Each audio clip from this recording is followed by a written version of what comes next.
በህወሓትና በመከላከያ ሰራዊት መካከል በወልቃይት ፍጥጫ አይሏል። እጅግ ልዩ ሰበር መረጃ ይዘናል፣ በዝርዝር የሚቀርብ ይሆናል።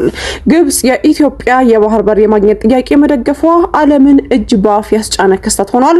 ተጨማሪ ዘገባ ይዘንበታል። የብሔራዊ ምርጫ ቦርድ የወልቃይትና የራያ ምርጫ ክልሎች በተመለከተ የወሰነው ውሳኔ የፈጠረው ፍጥጫ አይሏል። በሱ ላይም ልዩ ዘገባ ይዘንበታል። ተፎካካሪ ፓርቲዎች እጩዎችን አስሮ ማስፈራራት ማዋከብ ይቁም ሲልም ኢሄፓ አስታወቀ።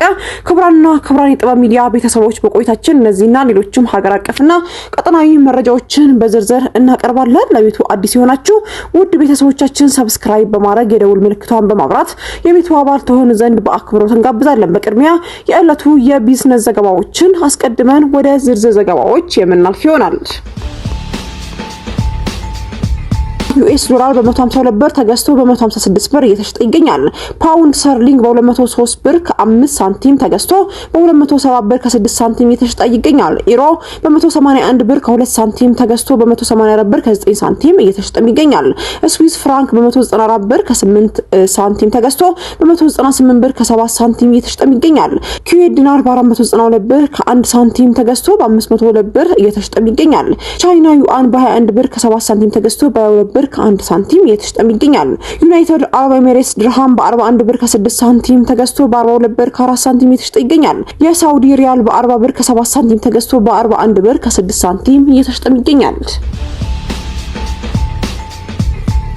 የኢትዮጵያ ብሔራዊ ምርጫ ቦርድ ሰሞኑን ያስተላለፈው ውሳኔ ተከትሎ በትግራይ ክልልና በአማራ ክልል አዋሳኝ በሆኑ ወልቃይትና ራያ አካባቢዎች ከፍተኛ የጸጥታ ውጥረት መንገሱን ተሰማ።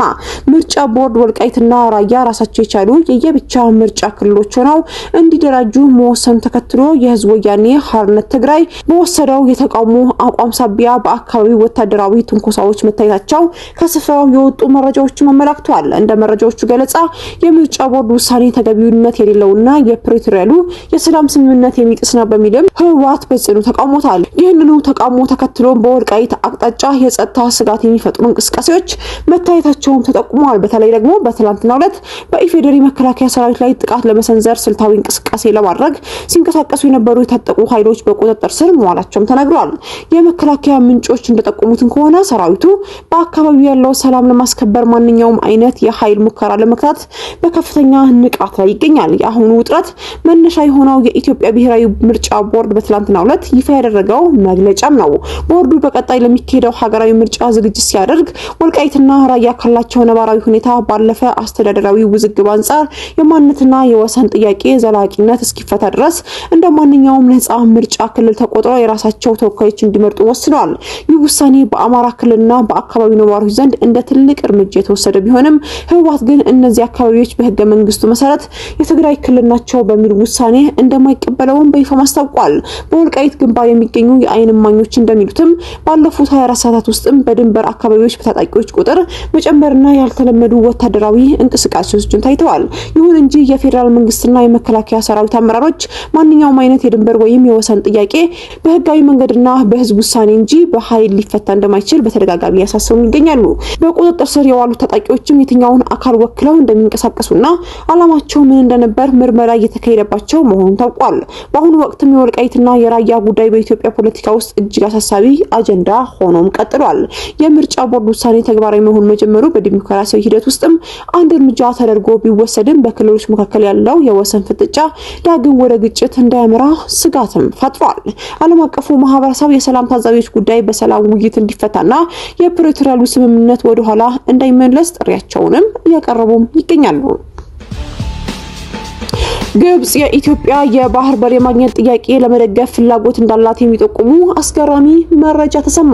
ድረገጹ የግብጽ ዲፕሎማቲክ ምንጮች ዋቢ በማድረግ እንደዘገበው ካይሮ ለኢትዮጵያ የባህር በር ጥያቄ እውቅና ድጋፍ ለመስጠት እየተንቀሳቀሰው ከአባይ ውሃ አጠቃቀምና ከታላቁ የህዳሴ ግድብ ድርድር ጋር በተያያዘ የጋራ መግባባት ላይ ለመድረስ እንደ ቅድመ ሁኔታም ነው።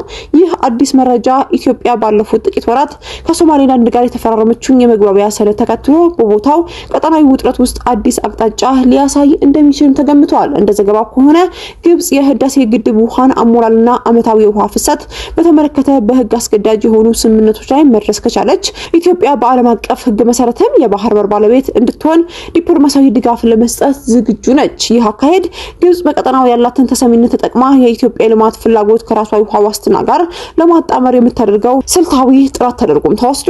ከዚህ ቀደም ጋዜጠኞች፣ የፖለቲካ ተንታኞች በረከት በላይነህ በአንድ ወቅት ባደረጉት ቃለ መጠይቅ የህዳሴ ግድቡ የባህር በር ለማግኘት እንደ ትልቅ መደራደሪያ ካርድ ልንጠቀም እንችላለን የሚል ሀሳብ ማቅረቡ ይታወሳል። ታዲያ የዘናሽናል ዘገባ ይህንኑ ትንታኔ ሀሳብ የሚያጠናክር ሲሆን ለዘመናት የቆየው የሁለቱ ሀገራት ፍጥጫ ወደ ስጣገኝ ወይም ደግሞ ጊቭ ኤንድ ቴክ ዲፕሎማሲያዊ ግንኙነት ሊቀጥል እንደሚችል ማመላካች ነው። ይሁን እንጂ ይህ ዘገባ በብዙ የፖለቲካ ተንታኞች ዘንድ በጥርጣሬ እየታየም ይገኛል።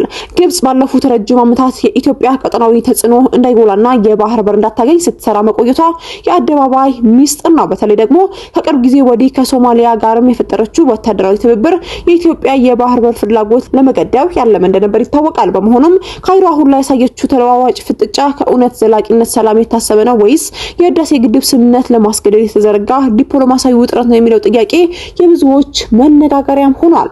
ኢትዮጵያ በአሁኑ ወቅትም በአፍሪካ ቀንድ ያላት የንግድና የደህንነት ፍላጎት ለማሳካት የባህር በር ጥያቄ እንደ ቀዳሚ አጀንዳ ይዛ እየተንቀሳቀሰች ባለችበት በዚህ ወቅትም የግብጽ ድጋፍ ካገኘች በዓለም አቀፉ ማህበረሰብ ዘንድም ያላት ተቀባይነት ከፍ ሊያደርገው ይችላል። ይሁንና የኢትዮጵያ መንግስት ሉዓላዊነቱ በውሃ ሀብት ላይ የሚያደርገው ማንኛውም አይነት ድርድር ከባህር በር ጥያቄ ጋር እንዴት አጣጥሞ ሊያስኬድ እንደሚችል በቀጣይ የሚታይ ይሆናል።